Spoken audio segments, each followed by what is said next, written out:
Olá, seja bem-vindo, seja bem-vinda ao canal Bytes Bíblicos, no seu curso especial Liturgia da Palavra, para você entender de vez as leituras da missa. Você nunca se perguntou, nunca achou estranho aquele trecho do Evangelho em que Jesus pega cordas, faz um chicote e sai batendo em todo mundo? Estranho, né? Nós estamos acostumados a pensar Jesus carinhoso, afetuoso, paciente, e de repente nós temos lá um trecho do Evangelho em que Jesus está muito irritado. Para entender esse trecho do Evangelho, fique conosco. Mas antes, não se esqueça de deixar o seu joinha, o seu like, faça a sua inscrição no canal e marque o sininho para receber as nossas notificações. E fique agora com a professora Rita de Cassialó, que vai nos explicar este trecho tão estranho do Evangelho de João.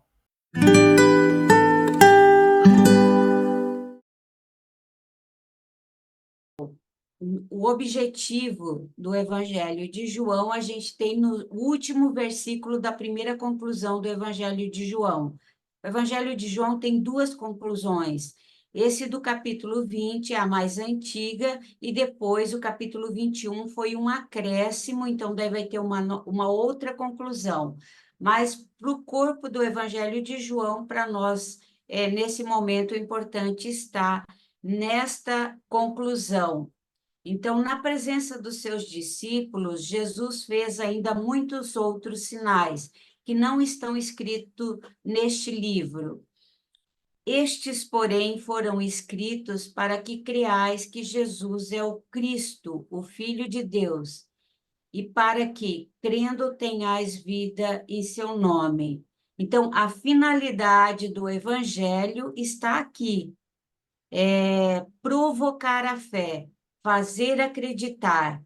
Então, tudo do capítulo 1 até o capítulo 20, versículo 29, a finalidade de tudo que está escrito é para conduzir a gente à fé. A organização do Evangelho de João, ele é bem simples, assim, bem simples nesta organização, enquanto conteúdo, né, daí é outro assunto. Então, nós temos um prólogo, uma grande introdução, né, muito bem elaborada, que é o capítulo 1, vai do 1 ao 18. E depois nós temos um bloco grande, que é do versículo 19 do capítulo 1 até o 12:50, que é o chamado Livro dos Sinais. É um grande bloco, depois a gente pode voltar a falar alguma coisa. Depois do capítulo 13, versículo 1 até o 20:31, nós temos o chamado Livro da Glória. Alguns vocês podem encontrar também como Livro da Hora, né?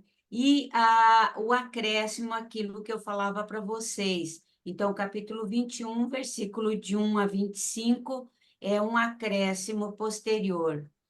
E uma das coisas, nós já vimos agora, ouvindo a leitura, o evangelho deste domingo, que já fala de sinal. Nós temos ali o miolo, vamos dizer assim, do evangelho de João, a referência como livro dos sinais. Então, nós temos que ter presente no Evangelho de João nunca milagres, sinais. Então, quem tem a Bíblia da Ave Maria já pode passar o errorex nas bodas de Caná. Quando diz lá, este foi o primeiro milagre que Jesus realizou em Caná da Galileia. Não, este foi o primeiro sinal que Jesus realizou em Caná da Galileia. Então, é a diferença entre o João e o sinótico. Quantos sinais em João? São 7 sinais do tipo milagre. Lembrando que aqui também vale o signo, por que 7? Então, aí tem quem fez o Antigo Testamento, né? Mesmo o Novo Testamento, tem também toda a força do símbolo do 7. 7 é a totalidade. Então, quer dizer, quantos sinais Jesus fez? O 7 aqui é para dizer que a perfeição é a totalidade de tudo que Jesus falou e fez. Então, nós vamos ter os 7, o primeiro, a transformação da água em vinho, a multiplicação dos pães, depois, bom, são 7 ali, só tem 2 de exemplo, mas nós temos a transformação da água em vinho, a cura do filho do centurião, a cura do paralítico e assim por diante. Eu não vou colocar todos, dá para seguir depois na Bíblia. Há outras ações também que poderiam ser consideradas sinais, que o Evangelho de João não deu o nome de sinais e que aí a gente apresenta como gestos proféticos. Então, o capítulo 2, que é inclusive a leitura deste nosso domingo, a purificação do templo, não entra como sinal. Então, gesto profético. A entrada de Jesus, a entrada messiânica em Jerusalém, o tal domingo de Ramos para nós hoje, né? O capítulo 12, também não é considerado sinal, e nós classificamos como gesto profético. E assim também a unção de Jesus e outros. Dentro desse texto, o recorte, assim, só para a gente situar um pouquinho o bloco do Evangelho deste domingo. Então, o que, que nós temos? 3 pequenos blocos dentro do texto do Evangelho.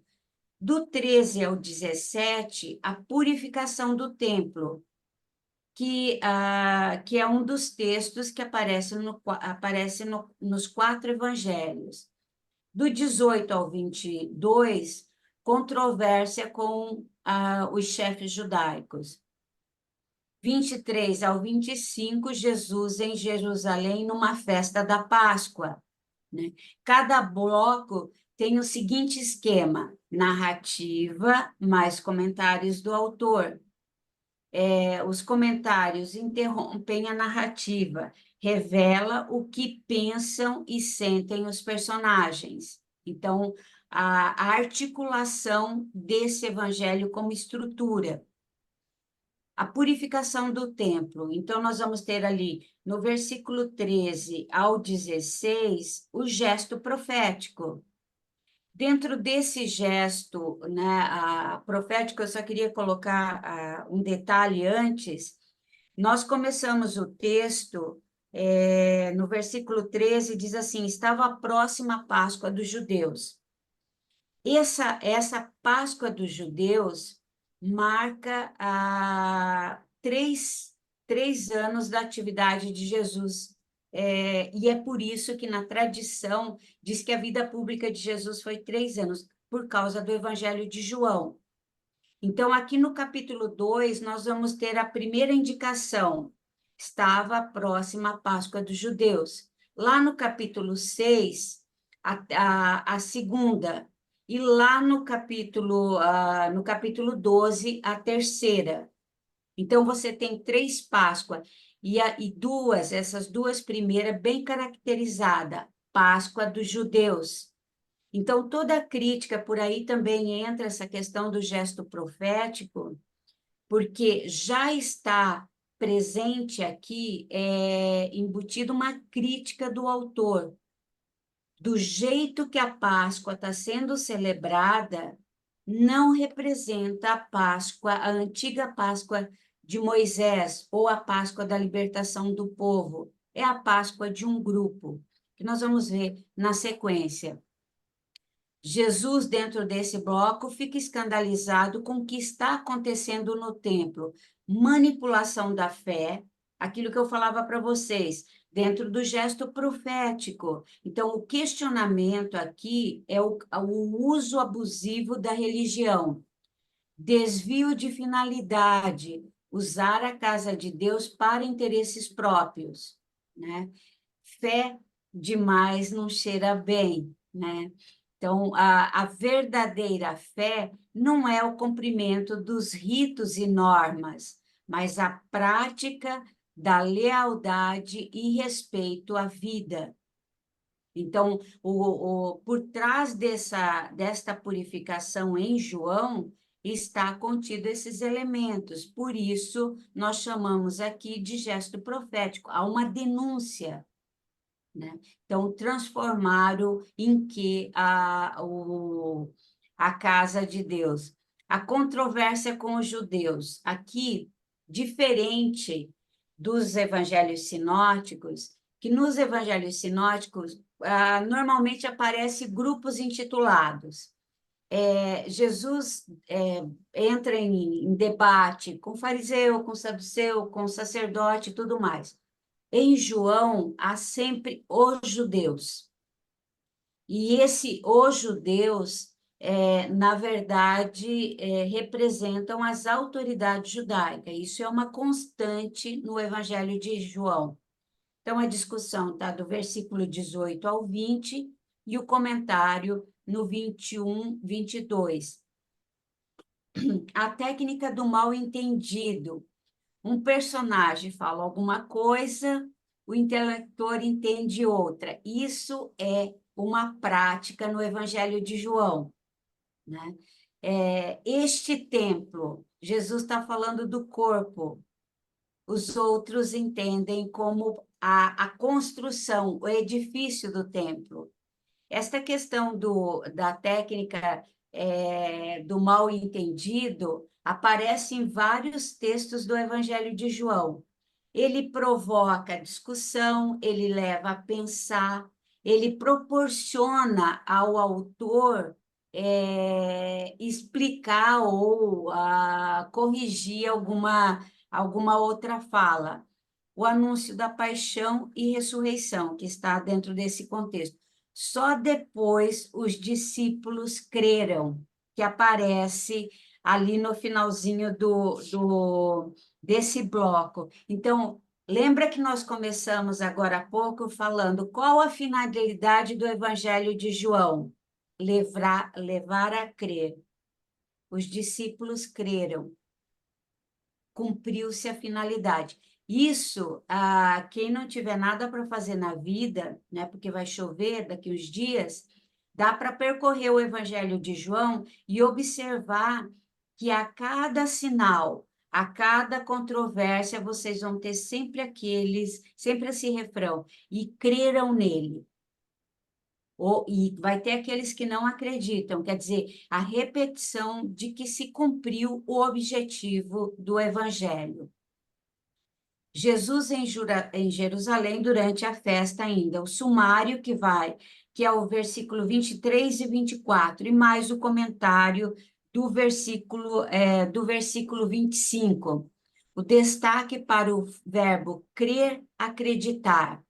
Muitos acreditaram em Jesus, né? Porque viram os sinais, né? O sinal de Jesus. Mas Jesus não acreditava neles, né? Que é o que está. Porque não via nenhum sinal neles. Então, há dois tipos de pessoas. Quem de fato adere a Jesus e quem se aproxima só por interesse, né? E dentro desse aspecto, a gente pode levar para várias realidades nas nossas comunidades.